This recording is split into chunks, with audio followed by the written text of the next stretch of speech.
What is missing from the current crop of politicians that your mother brought into? I think belief.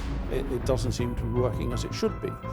So I think a little bit more Thatcherism might be useful. People are fleeing the country now to avoid increasingly high levels of taxation. What would your mother have made of Nigel Farage and his particular style of politics? My mother would have respected him for his beliefs, without a shadow of a doubt. Do you have any doubt that she would have voted to leave the European Union by the end?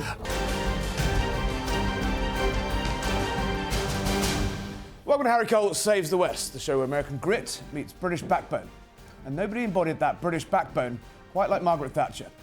The Iron Lady would have been 100 years old today, and the impact of her 11-year premiership still seared on politics on both sides of the Atlantic. In the 12 years since his mother's death, her son Sir Mark Thatcher has never spoken about that legacy, last giving an interview in 2009. Well, until tonight. So Mark, a remarkable day. Welcome and thank you for joining us. Thank you very much for having us. How does it feel to see your mother's impact and legacy still debated and revered 100 years on?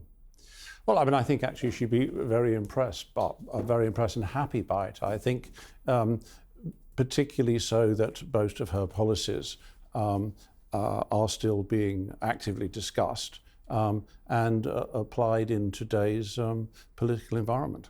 Which of those policies do you think she would have been most proud of?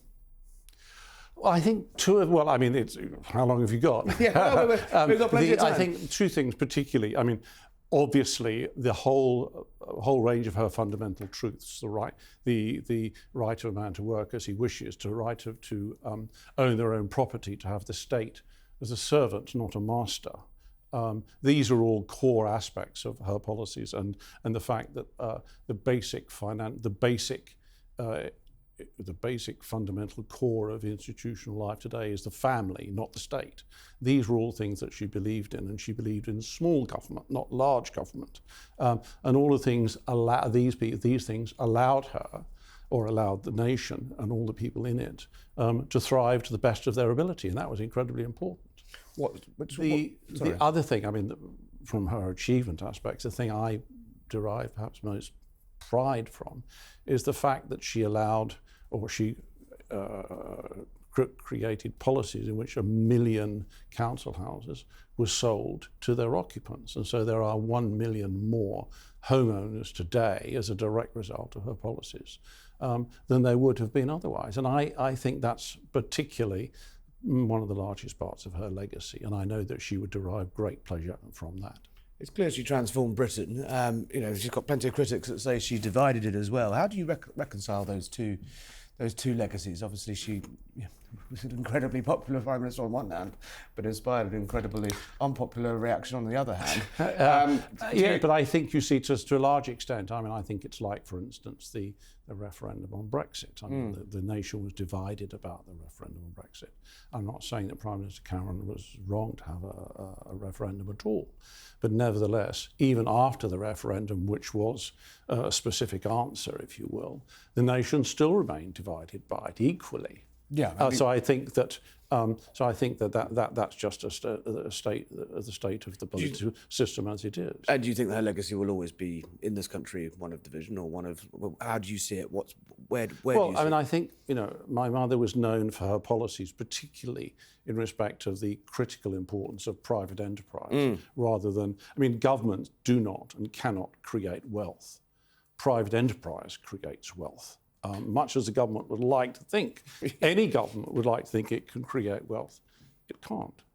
And so it's down to, and it's the role of government, and she felt strongly that the role of government should be to enable people, to allow them to get on and do the best for themselves.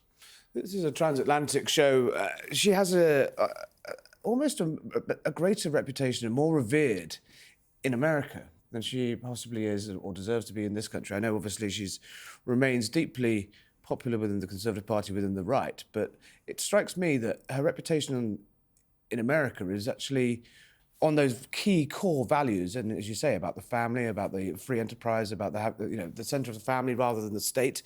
It's a global legacy, isn't it? Well, it's very kind of you to say so. I think that's probably true. I mean, I think I was recently in Hungary last week unveiling a statue, actually, to my mother in Milanaris Park, which was fantastic. And so clearly her legacy and her policies, which she held to be so important, are now becoming attractive and more successful globally. I think as far as the United States is concerned, she was always popular over there because the United States is a very can-do society. It's very open. I'm not saying that the UK is not, but the style of politics in the United States and the style of everything in the US is slightly different from the UK. A more presidential system, you might. Well, now don't forget. I mean, what's it say on the Statue of Liberty? Send me your huddled masses, yearning to be free. So the United States is born of a philosophy, yes. Freedom, whereas other European countries, and the UK as one of them, is born of a history and a culture, which is slightly different. And she helped to end the Cold War. You know, I mean, that's no mean feat, right? Ronald Reagan, Margaret Thatcher. You know, those two will go down in history. It was an extraordinary period in politics at that time. You had two leaders, both of whom believed strongly in the same policies, that of the critical importance of the free market economy. Both nations were emerging from a period of economic stagnation for a whole raft of reasons, not anything else. And they were able to cooperate jointly on a wide range of politics, not only, shall we say, business issues, but other issues as well. So their cooperation, and also, by the way, the cooperation of President Gorbachev at the time, they created an extraordinary period over 8 or 9 years where everything moved positively. The world economy grew faster than any other period since World War II. So I think it was, as you say, an extraordinary period. What do you think she would have made of Donald Trump? She obviously had a close relationship with Reagan. I think in all politicians, I think it's extremely important, and she would think it's extremely important, that they have their own beliefs. And that's very, very important. And clearly, President Trump believes strongly in the market economy. He has very clear ideas of what he wants to do and how he wants to do them.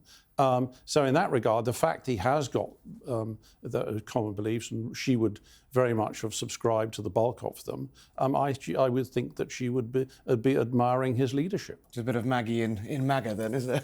Well, you know, leadership is, whether it's being whatever, it's a leader, prime minister or president of the United States or whatever, these are necessarily lonely jobs. And it's right, they should be. And so, but on the other hand, he's doing a great job, and time will tell the level of success that he's going to have. But I mean, he is clearly he's achieving more in a relatively short space of time in his first presidency, or since he became president. Yeah, you see sort of shades of your mother's premiership in there without the gap in between. You know, a sort of slightly rocky start, but then got there. You know, moved fast and broke a lot of things very quickly in the middle. It's not for me to comment on how he's doing things in the United States at all. Yeah, but you think the world needs a bit more of that sort of, you know, sticking to your values. You know, call me old-fashioned, doing, you know, saying you're going to do something at an election and then naturally doing it, even if you disagree with it or not. Well, I know. I think, look, I remember very well when my mother became Prime Minister. I mean, very well. She had a very clear idea of what she wanted to do from the legislative's perspective. I mean, there were. I remember many meetings and a whole load of principles which came to be called the stepping stones, actually. So she knew exactly what she wanted to do when she arrived in Downing Street. And I think that's perhaps not necessarily the case all the time today. Well, yeah, I was going to pick you up on that. I mean, we haven't seen a premiership last. Well, Tony Blair did, but, you know, his impact, I think the jury is still out a little bit on. What is missing from the current crop of politicians that your mother brought to the table? I think belief. I mean, I think she would be very surprised that the Prime Minister of the day wanted to be Prime Minister or even leader of the party. I think she'd be very surprised that he actually doesn't believe in anything. Not seemingly so, certainly at the moment. And I think that's very important. You need to have a very clear idea of what you believe in, and I think, that from that comes leadership. And so, if you don't have that central tenet, that central driving force, and I don't think anyone, I don't think even Keir Starmer, as you say, would say he has, a sort of Starmerism. There is no Starmerism, is there? Like there was. Well, there wasn't Thatcherism for the first 2 or 3 years of my mother's premiership. It was an extremely tricky time. Yes. But nevertheless, she knew exactly what she wanted to do. Inflation was running at 7 to 15%, and interest rates were high because we needed to get it down. So the first couple of years were extremely tricky. And I remember her being quite concerned about it. But on the other hand, she was absolutely convinced there was only one course of action. And this was it. Did she ever? Did she almost double down because it was rocky, or did she ever think, if I don't do No, this? I think she had a clear idea, absolutely a clear idea of what she wanted to do. There was no question about that. And she had a good group of people around her also extremely helpful, believed in what she wanted to achieve. And so it worked very well, but it wasn't easy. But then again, it shouldn't necessarily be easy. That being the leader of Her Majesty's government is not an easy job. It wasn't meant to be. When the world is extremely different from when your mother was in power, and even to her passing 12 years ago, the world has changed dramatically. We've had countless PMs, as we've discussed. Britain's leaders, the EU. How would you think she would see Britain's place in the world today? Both socially, economically, and actually morally. Three things. Well, I mean, I think economically, I think there's. I can't remember exactly, but I think I'm right in saying that no socialist government, no Labour government has ever left power with less unemployed people than they started their term. And so clearly their approach to economic policy isn't being successful, especially when it comes to employment. I think we need to get back to much more of a market-based economy and market-based policies. I'm not saying that because my mother is my mother, but I'm just saying those are the facts. If you look at how policies are applied during her government and the successes that it had, it doesn't seem to be working as it should be. So I think a little bit more Thatcherism might be useful. I can't see her having much truck with, not to tell you, but I can't imagine, almost half of day-to-day spending by the end of this decade is going to be on the health service. There are millions of people languishing on sickness benefit in a bill that's essentially going to hit 100 billion by the end of this a year by the end of this decade. Those are not sustainable. No, I don't think that they are. And I don't think that the approach, my mother's view would be that the approach should be to get a control on spending rather than increase taxation. The taxation in the present scenario, 10% of the nation's tax, is let me get this right. 10% of the population pays 61% of the nation's tax. And so the idea that the continuing socialist dream of wealth redistribution doesn't work. And I don't have to say it doesn't work. It's a fact. People are fleeing the country now to avoid increasingly high levels of taxation. And I don't think that can be a good thing. Well, exactly. I mean, how in terms of actually, you're into a doom loop then, aren't you? The taxpayers, the top 10% of taxpayers leave, and then you raise taxes and force more people to leave. Well, I think it's a vicious circle. I mean, it's not for me to comment on how the Chancellor is going to and what the Chancellor is going to do or say in the coming days. But it's clearly obvious that if you increase the rate of taxation, the yield, which is to say the total amount of money which is gathered by taxes, will fall. It has to. And if that's the case, necessarily, then this time next year, the Chancellor will, whoever he or she is, or even if it's the same, will be faced with the same conundrum: what to do next. And the only thing is to get a grip on spending. But good luck to that, I'd say. It wasn't just the socialists, though, was it? It wasn't just the Labour governments. The last Tory government brought taxes up to the highest burden since the war. Yes, they had a pandemic, but it wasn't just that. These spending plans, the size of the state and the spending got out of control under Well, yes, I mean, clearly, by the way, taxation as a percentage of GDP went up in my mother's first 18 months of government because it necessarily had to. But the policies have to be in place to in the medium term, to control spending. There doesn't seem to be any discussion about controlling spending at the moment, rather than filling the black hole which is spending produces.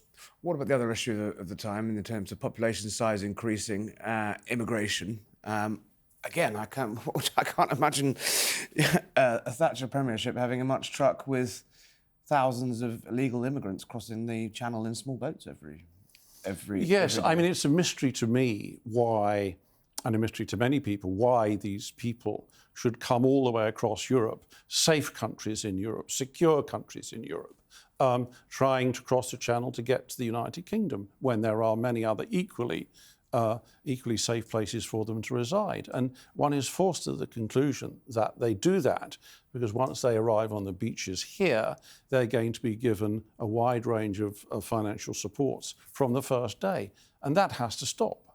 That has to stop. Do you think it's a pull factor? Well, I think it's substantial. I think it's a substantial pull factor. I think that people are being encouraged to come across or half of southern Europe and France and Germany, all those sort of places, to get to the United Kingdom, because when they get here, the prize on the beach is bigger. And my mother used to believe very strongly that before one should one should make a contribution to our society, make a contribution to the nation in which they live, before they should be permitted or allowed to draw upon the benefits of being a member of that society. And I think everybody's got it upside down. We simply have to stop spending in the way we are on social programs.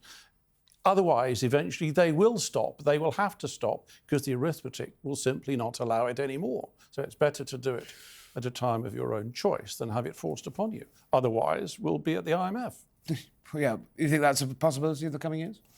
Well, there are far more intelligent political commentators than I who have already suggested that seems to be that's the way that it's going. And I don't know a great deal about it, but I know enough of it. I can count, yeah, and if you look upon it, if families ran their financial affairs in the same way that governments run their financial affairs, they would all be facing acute difficulties.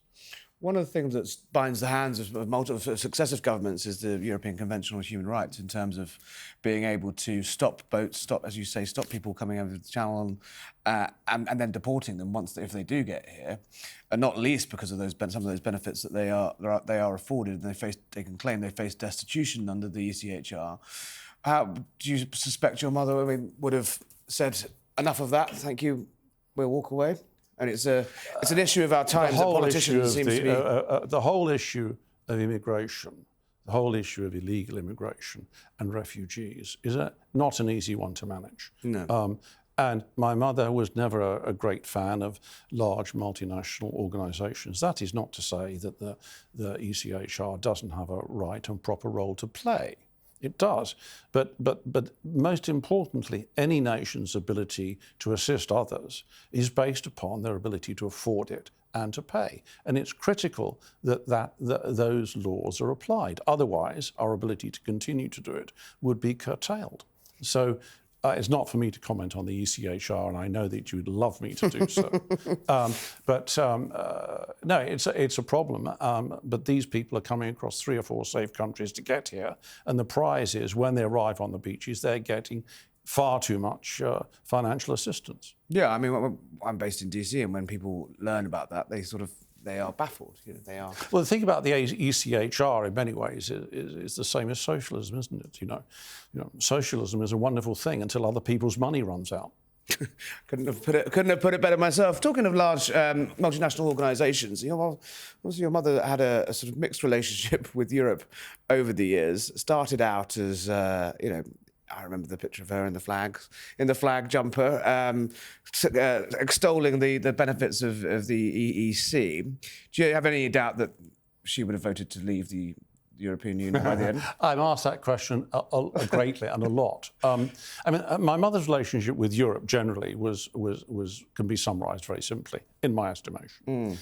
she was a great supporter of any role or any organisation in which trade was encouraged. Cross-border trade was encouraged, because the more trade you have, the more jobs that come, and everybody, the whole economy expands, GDP expands, and everybody gains from that. And when that happens, if governments have got more money in receiving taxation, then there's more money to spend on hospitals, pensions, and things and the like.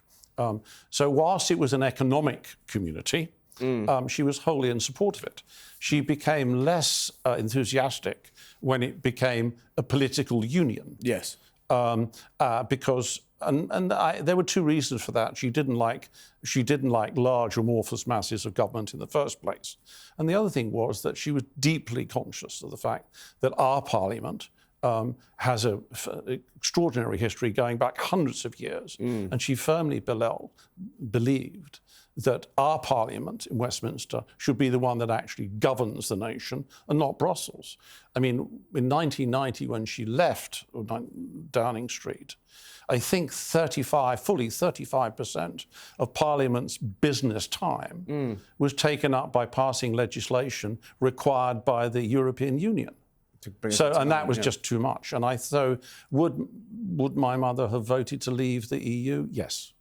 In my estimation. Even as one of the architects of the single market itself, the political union had gone too far. The debate within her mind would have been: is the potential losses of economic benefits a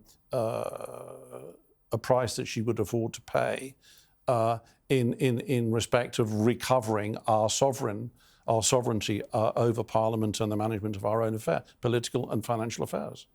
Bearing in mind, of course, that we're one of the few countries in Europe which have our own currency. I mean, I was in Hungary recently, where they've got the forint, and they're not about to give it up. No. Nor would we. I mean, it would be absolutely catastrophic if anybody ever considered anything other than the support of sterling. Even Tony Blair eventually got there in the end on that one with a little help. On Brexit more broadly, and your thoughts really, rather than trying to ascertain what your mother would have thought. But it hasn't. The Brexit project itself has been sort of frustrated, and the benefits of it haven't exactly been grabbed forthright, have they? Well, I mean, I think the benefits of it were clear for everybody to see, and everybody was prospering as a member of the European Economic Community when everybody was managing their own political affairs and cooperating on financial affairs and trade. Clearly, there would be, and there are, benefits for cooperations in defence policy, as in NATO and all that sort of stuff. That's fine.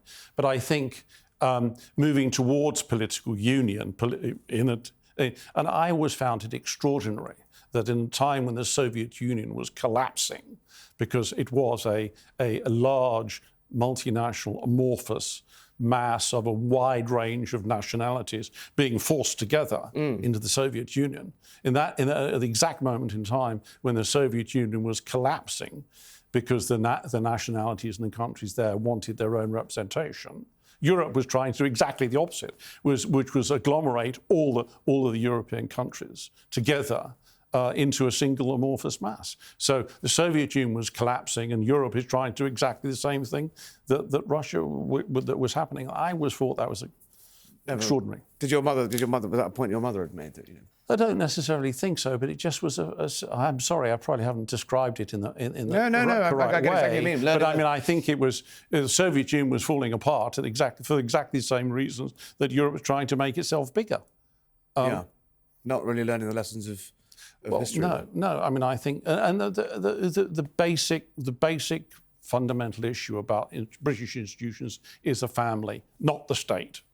Do you see anyone in this country? We're going to talk about the future of the Conservative Party later on, but do you see anyone in the political world, recent political world, who could have turned it around, or are you in slightly despair at the current That's crop? a really interesting question, and one I've not necessarily thought about. I think that, I mean, political history is cyclical, if you see what I'm saying. I mean, if you look back at the history of the United Kingdom since the Second World War, there would be most political or historical commentators see there were two large and remarkable leaders, Winston and my mother. But the circumstances allow them to become what they were, if you will. And then there was an extraordinary time, in the United States when Reagan was a very powerful leader. But equally, in my mother's time in Downing Street, there was strong German and French leadership, particularly, and I think everybody benefited from it. We do need strong leaders. It doesn't necessarily mean to say that they all have to have the same beliefs. Clearly, it's helpful if they do.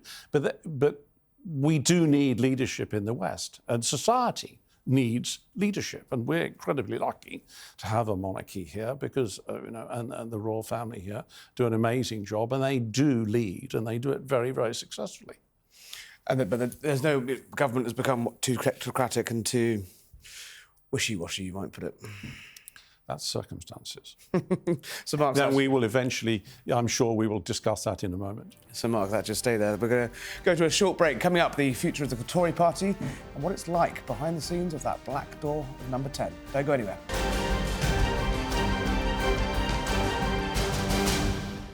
Welcome back to Harry Cole Saves the West. Don't forget to subscribe on YouTube. You will see lots of exclusive content on there. Search Harry Cole Saves the West on YouTube. Still with me in a remarkable interview is Sir Mark Thatcher, the son of Britain's possibly greatest Prime Minister, certainly post-war, Margaret Thatcher. What was it like?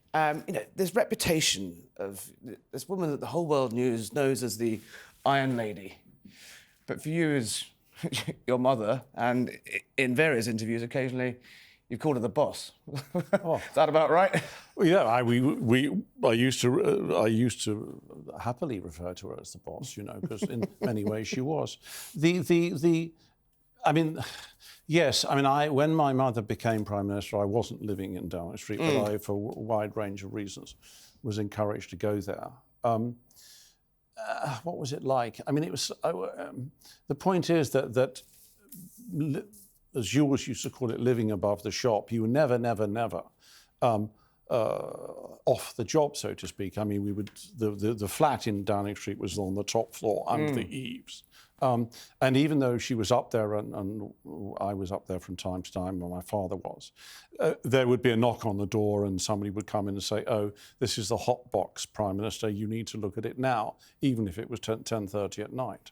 The red phone always ringing at some point, right? Well, you're never off the job, but she loved it. She was very good at it. She enjoyed doing it. There was a lot of pressure, but there should be, if you see what I'm saying. How did she cope with that pressure, especially as Britain's first female Prime Minister? We live in a different age now of social media and the like, but the attacks were, must. Well, that's a very interesting point because the way in which your communication industry and journalism and television worked then is just so completely different from today's digital age. Neither of my parents ever had a digital phone, because they didn't exist. iPads and computers were relatively, they didn't play a portable laptops and things didn't play a role in life at all. So the way we all got our information was completely different. She used to wake up in the morning and listen to the farming news at 6 o'clock, and that told her what was going on in the agricultural world. So it was different, but in when I was there, the whole place had a sort of certain rhythm to it, if you see what I'm saying. She dealt with pressure very well, as long as she felt she was winning the battle of ideas. Clearly, when she arrived in Downing Street in her first term, there were certain things that she wanted to do that she didn't feel that she could do or achieve politically. And many people have written about that. And there was always lots to do. Do you ever think she ever, at any point, thought, "Why am I doing this?" No, I don't think so. No, I don't think so, because if you are elected, if you're elected leader of the party, which she was, and then the country decided to invest their trust in her as leader, you can't just say, "Oh, I don't feel like doing it anymore." You have to do what you are asked to do, and you were elected to do, and entrusted to do. And it is terribly, terribly important. I remember I was in Downing Street when the Falklands War was on. It must have been extraordinary. It was extraordinary. My mother in history. my mother, I remember I was there when news of the Sheffield arrived, where it was the first, I think, casualties, special loss of servicemen's lives. And my mother was profoundly moved by that. And who wouldn't be, by the way? Thank God that she was. Yes. But she was profoundly moved by that, and was thinking immediately of all the families and people who had been affected. And this was a price that she knew that she was going to have to pay in doing what she decided was necessary to do. But it was not easy. You think these are qualities you were born with rather than you can acquire over a lifetime? Look, I'm sure there are far more intelligent people who will be able to write and comment on what makes leaders. My own view is that,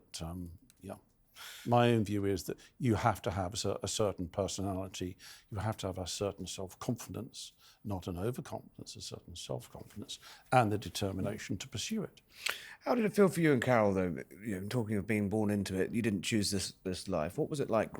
You weren't young. You weren't young. No, but we weren't young. I was 25 when Mum became leader or whatever. Yeah, but you were under a lot of scrutiny. Yeah, I mean, looking back on it, there were moments when it wasn't easy, of course. When I was in Downing Street, there were quite, I wouldn't say restrictions, but I was required to behave in a certain way, all of which was absolutely fine. I think looking back on it, I would say that it's a difficult thing to describe, but I would say I was enriched by what I saw. I was enriched by what I witnessed. Yes, because it was extraordinary. And I learned a great deal. So if you said, was it a good thing or a bad thing? Yeah. I would say, from my perspective, without a shadow of a doubt, I was incredibly fortunate to have been placed in that position for whatever reason. And there were moments when it was difficult. Of course. When you went missing in 1982, driving across the Sahara, I bet the boss gave you a rollicking there. The point is, look, by the way, we can say many, many things about it, and Thierry Sabine sadly died a couple of years after that. There was a lot of confusion at the time, what was going on, and of course that is made things particularly difficult. And at the end of the day, my mother reacted as a mother. Yes, she wanted to know exactly that her family was safe. The fact that that the whole thing became global media circus, diplomatic circus. Your words, not mine, made it more difficult. More difficult. Yes, of course. Did you feel like you'd Did you feel like you'd let it down, or how did it feel? Well, of course. By the way, it doesn't matter for what reason. It is this. But if any child causes their mother to shed a tear, is a deeply and profoundly moving moment, if you see what I'm saying. Yes. And did you ever feel you overstepped the mark, though? You've been accused before, and we won't dwell on it all, but just generally, as a son of a prime minister, your critics have said that you traded on her name. And do you ever feel you ever overstepped the mark? Well, we can spend a lot of time doing it. The point is that when I was, first of all, I was required to go and live in Downing Street. Yes. For national security reasons. My father rang me up one day and said, "You're in here on Saturday." Literally. And I didn't know why, and of course history answered those questions later on. But there was no rule book at the time, if you see. There was no set of guidelines or anything else about being a relatively young family member, having to live in Downing Street and how to live. And so it was very much, it was difficult. And so everything that was slightly uncertain, but at the same time I had a job and I had to do it. Did you feel like you had the sort of support of the sort of debate that's still raging now about, prime ministers have all the support, but their families and spouses and well, children? I feel very strongly. Tony Blair's children were in Downing Street when he was there, and I know that his family have also been in receipt of some criticism. Whether it's right or whether it's wrong, I absolutely don't know. But information technology as it is today, and demand for new and fresh news and all this sort of thing all the time, where there are so many new digital outlets, there's greater pressure to do it. Yeah. I think it's important that we should be allowed, I think it's important that our nation should be allowed freedom of the press. And I think that's very important, freedom of expression, in every possible sense. And if that's the price that has to be paid, well, that's the price that has to be paid. But I think it's very important that we should not have any form of national legal censorship. I think their censorship needs to be perhaps of taste, but no, I think that was very important. A price you were willing to pay for emphatically. Yes. Have you always thought that, or have you slightly mellowed over the years? No, I think the point is this: if you believe in a set of principles, if you see what I'm saying, yes, you believe in them. For instance, and if you believe in them, then you have to accept for what they are, and they don't provide good news internally. So it's all cyclical. It's all cyclical, and that's the way it works. Talking of the political cycle and cyclicism, the Tory party took a big old tonking last year. 14 years of power, mixed reviews, as we've discussed previously. Kemi Badenoch, every sort of Tory leader wants to sort of channel Thatcher. Does it ever get on your nerves seeing people trying to define Thatcherism or trying to put themselves in your mother's shoes? Well, no, does it annoy me? No, I think, first of all, Kemi Badenoch, there are very real comparisons between the moment when my mother became leader of the party and when she became leader of the party. We've just had in 1974, there was a 3-day working week, and we just had a fairly big tonking in the 94 election, the 74 election, yes. And that created an environment in which the party was ready for a different style of leadership. And that's how my mother became leader. I think there are certain comparisons between that period in 1974 and the last election, if you see what I'm saying. And so from that particular perspective, she would be supporting the leader of the party because she's doing the best she can. Do you see any shades of your mother's, you talk about having principles and morals and a vision. Do you see that in the current Tory party? Well, that's a national debate. I think there are. It's whether Conservative. I think there is a very close link, and you use the word Thatcherism. There's a close link between conservatism and Thatcherism. And I think they're absolutely the case. And I think my mother would be pleased and reassured that we are continuing to have a debate about Thatcherism, and in doing so, about the propagation and perpetuation of the policies which she regards as so absolutely essential. But does Kemi Badenoch have that star quality you talk about that your mother had, to pick up the mantle, to pick up the torch of Thatcherism and run? I don't think she's doing a bad job. It's particularly difficult at the moment. There are a wide range of issues and challenges that she faces. Don't forget, in the first couple of years of my mother's leadership, it wasn't all plain sailing at all. There was a lot to be done. Yeah. What would your mother have made of Nigel Farage and his particular style of politics? Because he certainly has a star quality, doesn't he? But what would she have made of Farage, do you think? Well, I've never met him, but he strikes me as being an extremely charming guy. He believes strongly in what he believes in. My mother would have respected him for his beliefs, without a shadow of a doubt. He is a politician. Whatever you say about him, he's a belief politician, and that is a good thing. As long as we're allowed to have a debate in our society about the beliefs that we hold, it can only be a good thing. He believes strongly about it.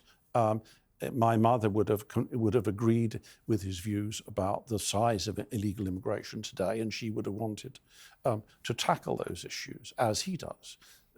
Whether or not the approach to tackling those issues is the same, yes, remains to be seen. It's too early to tell or to suggest what's going to happen. I know he's saying he's going to do repatriate. Well, he's at 31% in the polls, 32% in the polls. Looks like he could well be heading to Downing Street. I remember one particular moment in time, my mother was asked what she thought about the polls. The first question was, how long to the next election? And I think somebody said, well, a couple of years Prime Minister. And she said, well, if we're only 10 points behind, that's not enough. It's all cyclical. It's all cyclical. I'm pleased, and she would be pleased, that we're having the debate about immigration, because it is and has always been one of the most difficult issues to resolve. The Tory party obviously is it's been reduced to a rump in the Commons. Reform are on 32% in the polls. A split right in this country would lead to a continued, on paper, would lead to a continued Labour government. That's how Labour got that majority last year, with the right being split. Can you envisage a world where the right is united and comes back together? I can see absolutely no purpose at all in discussing what's going to happen with the left, the right, the middle, or the up or the down, 3 years away from a general election. Do you think Keir Starmer will? What's your gut? It's far too early to tell. I mean, I don't think anybody can say what's going to happen politically. I can't remember who it was. I think it was Harold Wilson said a week is a long time in politics. So trying to predict what's going to happen in the future is for other people. So stick to the convictions and see what happens then. Emphatically, I think so. I mean, because my mother believed that policy is the core of her convictions. A man's right to work, to have the state as a servant, not a master. The family is the basic unit of our society. If you stick to those things, then everything else follows. Economic freedom is the most important freedom to have. And from the economic freedom, everything else grows. And so that's the way she would approach it. And she would believe that way today, tomorrow, and in 3 years' time. It's too early to tell what's going on politically. Who knows what's going to happen? I mean, by the way, who would have thought 2 months ago that we were going to have the release of all the hostages in Israel? Yeah. And it's absolutely a fantastic day. But 2 months ago, people have said it wasn't going to happen. But it has, and so we have to accept that and be very grateful, and I'm sure many, many families are deliriously happy about it, and rightly so. But you can't foretell 3 years in the future. I would love to be able to, and I'm sure people would try to do so, but in politics, no. So Mark Thatcher, thank you very much. Harry, thank you very much indeed. Well, don't go anywhere. We're back after the break to unpack all of that with our expert panel. Don't go away.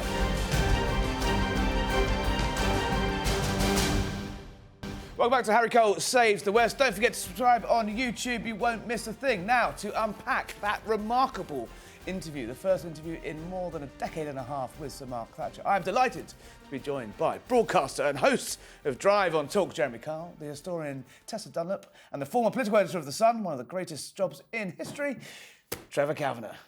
Trevor, you were there with a front row seat in history at that time of when Mark Thatcher was around. He made some pretty remarkable points during that interview. He said Nigel Farage was a conviction politician like his mother. Britain's heading for the IMF. She would have respected Donald Trump. But just from your point of view, do you believe, and this is a fascinating point about Brexit, that Margaret Thatcher would have voted for Brexit as her son claims there? The first time I think anyone's really said, yes, she would have done, anyone that really knew her well. I've always thought that Margaret Thatcher would have voted for Brexit. And I've been surprised to hear people who have been very close to her, like Charles Powell, who was her Downing Street chief advisor in that era, come out publicly to say he didn't think that she would have. I can't see how she would have not, because everything that she stood for, when she stood in the House of Commons just before she was ditched, and recited what Jacques Delors, the European Commissioner at the time, was trying to persuade Europe to do on single currency, single government, etc. She stood there and said, no, no, no. It was an absolutely ringing speech. I remember it vividly. And it was basically what brought her down a few months later. But that would tell you surely everything you need to know about. But one of the architects of the single market, as Mark was saying there, it was all for her about trade, opening up trade, but the political union was too much to swallow. You think at the end of the day that's correct? Yes, I think she saw the EU as the European Soviet Union.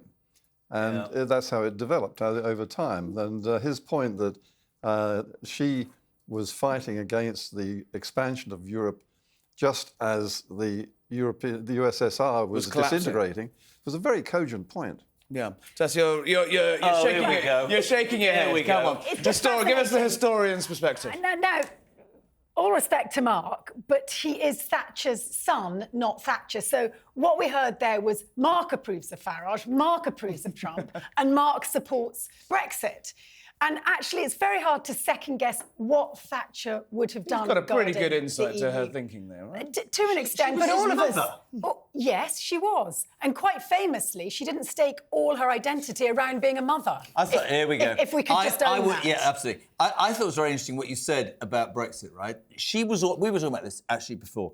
She was all about people in this country standing on their own 2 feet, wasn't she? About buying your own council house, about making a success of your life, about standing up and the state having less control and people being responsible. And I think that was probably why, if she was around, don't know, she probably would have voted for Brexit, because she just said this country is good enough to make its own way in the world without ramifications from Europe, to which Tessa Dunlop, no doubt, historian, will disagree. And the essence of what Mark said was... Pincer movement, Trev, we can do her. Everything came from the foundation of the family. Yes. Which is anathema to socialism.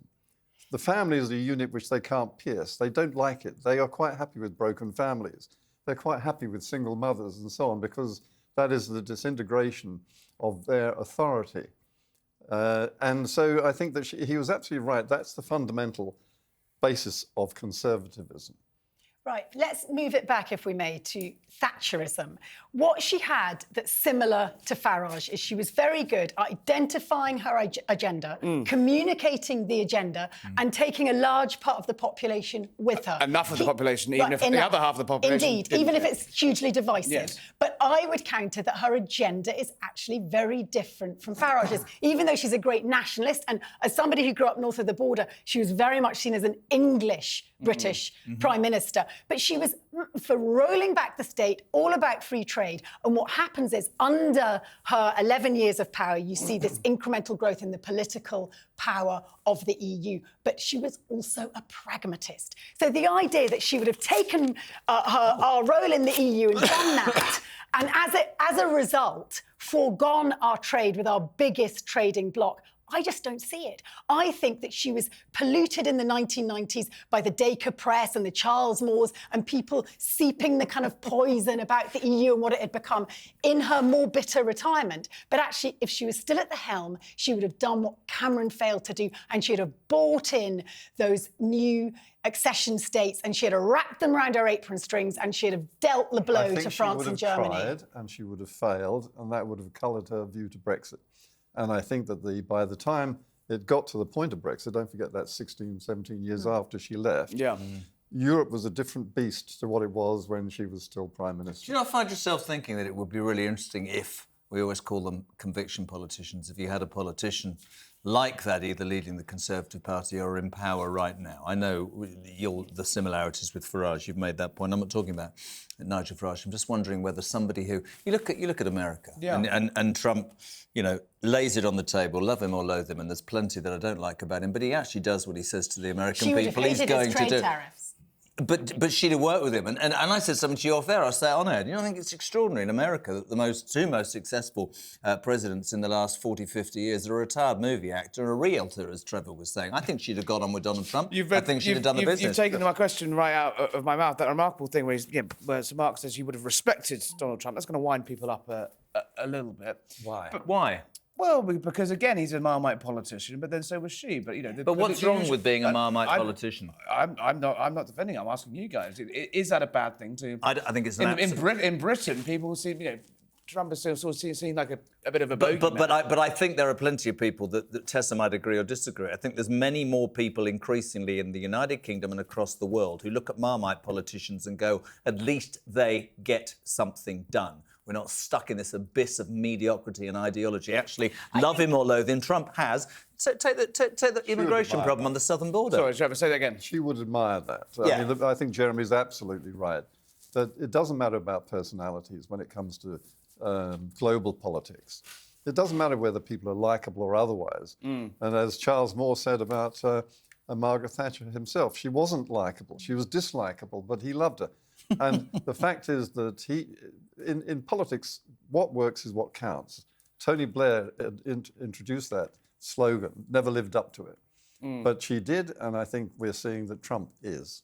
She was actually, interestingly, if you ask now posthumously about Thatcher's reputation, far more popular internationally, hugely looked up to, by the way, in places like Eastern Europe than she ever has been in Britain or in Ireland. And that's still the case now. I mean, if you look, her role in ending the Cold War gives her exactly as you say respect in Eastern Europe. And in America, she's revered across the political aisle. Which, by the way, just to go back, is why I think her role within the EU, with all these new 10 accession states, would have been a very interesting one. Of course, we'll never know the answer to that. But just as interesting, we met Mark as he was coming out of your studio. And I said to him, look, as a daughter of Thatcher, he said, I'm a son. And I meant growing up, obviously, as a child, where you had people like my grandmother, who on the one hand were arch Thatcherites, and on the other hand, ready to tell me, a girl's education isn't as important as a boy's. And what Thatcher did, and feminists at the time reviled her because it felt like she pulled the trapdoor up behind her. But for the generation sitting at home at school, the fact she got there, that narrow, rocky path, and she stayed there. Yes, she was a queen bee. Yes, she didn't pull up other women into her cabinet, but it was enough to know that you could do it. That it was achievable. I knew I didn't have to bake cakes in the kitchen, and I've never baked one. A feminist icon.